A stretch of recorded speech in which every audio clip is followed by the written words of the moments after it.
ఎందుకంటే నాకు బీబీ నగర్లో ఏదో ఒక సేవా కార్యక్రమంలో ఉండాలని ముఖ్య ఉద్దేశం. మిమ్మల్ని నేను ఒక ప్రత్యేక విన్నతి చేస్తున్నది ఏంటంటే బీబీ నగర్లో కెమెరాలు షార్టేజ్ ఉన్నాయి. ఒక 10 కెమెరాలు మీ అసోసియేషన్ నుంచి పెట్టండి. పాపం అడగడానికి మొహమాట పడుతున్నారు మన ఎస్ఐసిఐ గారు. ఒక 10 కెమెరాలు పెట్టాలని నేను ఆశిస్తున్నాను ముందుగా మీ అందరినీ. ఎందుకంటే ఒక్క కెమెరా 100 మంది పోలీసులతో సమానం. మీరు 10 కెమెరాలు పెడితే 1000 మంది పోలీసుల నిఘా ఉన్నట్టే మన దగ్గర బీబీ నగర్లో. అట్లీస్ట్ ఒక 10 కెమెరాలు, ఎందుకంటే 10 మొబైల్ షాపులకు తక్కువ లేవు. అలాంటి ఒక 10 కెమెరాలు మీరు పెట్టండి, బీబీ నగర్ అభివృద్ధి పదంలో నడపండి. ఇంకొక విషయం ఏంటంటే చైనా వస్తువులు అమ్మకండి, China local made mobiles cell ఫోన్లు అమ్మకండి, బ్రాండెడ్లు అమ్మండి. ఏదమ్మినా మీకు 1000 రూపాయలు 500 లాభం వస్తుంటుంది. ఆ లాభం ఏదైనా వస్తుంది. కానీ మీరు ఈ సెకండ్ యూజ్లో వచ్చే దాంట్లో ఎక్కువగా కరప్టెడ్స్ ఉంటాయి, వాటిలలో ఎక్కువ మోసాలు జరిగే అవకాశాలు ఉంటుంది.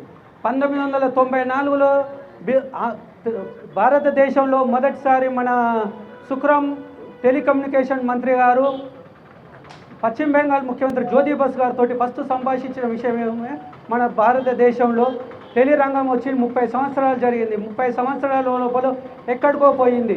ఇప్పుడు మనం సెల్ ఫోన్ వాడుతున్నాగా సమయం చూసుకుంటలేదు, సెల్లోనే వస్తుంది. మనం లేవాలన్నా కోడి కూతలు వినట్లేదు, అల్లారం మేము పెట్టుకుంటున్నాము. తర్వాత మనం రేపు బర్త్డే ఎవరిదంటే విషెస్ చెప్పడానికి ముందుగానే మనకు ఫేస్బుక్లో వస్తుంది. మనకు క్యాలిక్యులేటర్ లేకుండా క్యాలిక్యులేటర్ కొట్టగానే క్యాలిక్యులేటర్ వస్తుంది. గూగుల్లో ఏది కావాలన్నా గ్రంథాలయాలు కూడా వాడుకోలేకుండా దాన్ని చూసుకుంటున్నాం. లాంగ్వేజ్ ప్రాబ్లం లేకుండా లాంగ్వేజ్ చూస్తున్నాం. అకౌంట్లోకి వెళ్ళి ట్రాన్స్ఫర్ చేసుకోవాలంటే ట్రాన్స్ఫర్ చేసుకుంటున్నాం. ప్రతిదీ మనం ఇవాళ నిత్యావసరాలలో ప్రత్యేకంగా ఫస్ట్ ఉదయం లేవగానే ఉదయం 4 గంటలకు లేవగానే ఫస్ట్ సెల్లునే వెతుకుంటున్నాం. పక్కనున్న పెళ్ళాన్ని కూడా చూసుకుంటలేం. సెల్ ఫోన్ ఏడ ఉన్నదనే స్థాయికి ఎగదిగిన మనం దిగజారకుండా ఇలాగే వండుకుంటే రాబో 30 సంవత్సరాలలో ఇంకా సెల్లులకు ఒక్కొక్కరికి ఒక సెల్లు సరిపోతలేదు. పెళ్ళాం ఒకతున్నా 2 సెల్లులు అవుతున్నాయి, ఇంకా 3 సెల్లులు అయితే జాగ్రత్త. స్టాండర్డ్ సెల్లునే వాడండి, లోకల్ మేడ్ సెల్లులను వాడకండి.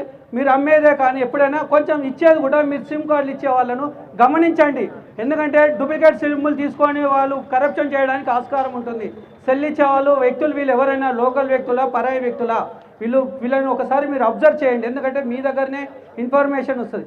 మీరు ఇంకొకటి రిపేర్ చేయడానికి వస్తే ఒక పెద్ద సంఘటన మీకు చెప్తాను. ఆలేరు అంటే చెప్పకూడదు కానీ మీ అందరికి సమాజం తెలియవచ్చు. ఆలేరు ఎమ్మెల్యేకే ఒక చిన్న ఇన్సిడెంట్ జరిగింది. మీ దగ్గరికి ఏదైనా రిపేరింగ్ వస్తే మీరు చేసే మోసం ఏమంటే ఆ రికార్డు మొత్తం డాటా తీసుకొని స్కాన్ చేసుకొని మీరు అది మళ్ళీ పబ్లిక్లో పెట్టారు. అది పెట్టడం వల్ల ఒక 2 కుటుంబాలలో పెద్ద గొడవలే జరిగింది. అది బహుశా మీకు తెలుసో తెలియదు, అలాంటివి చెప్పొద్దు ఇక్కడ, కానీ అలా జరుగుతుంది. అందుకొరకే పర్సనల్గానే ఉంచండి. మీ దగ్గరికి సెల్ ఫోన్ ఏదో రిపేరింగ్ వస్తే మీరు దాంట్లో ఉన్న రికార్డింగ్లు తీసుకోవడము, ఫోటోలు స్నాప్ చేయడము, మీరు అలాంటివి చేయకుండా న్యాయబద్ధంగా చేయండి. మీరు గౌరవం పెంచుకోండి, మీ సంస్థ మీ అసోసియేషన్ పెంచుకోండి. మిమ్మల్ని మీ సంస్థను ఇంకా 4 మండలాలకు ఆదర్శంగా తీసుకునేలా ఉండాలని కోరుకుంటూ సెలవు తీసుకుంటున్నాం. ధన్యవాదాలు.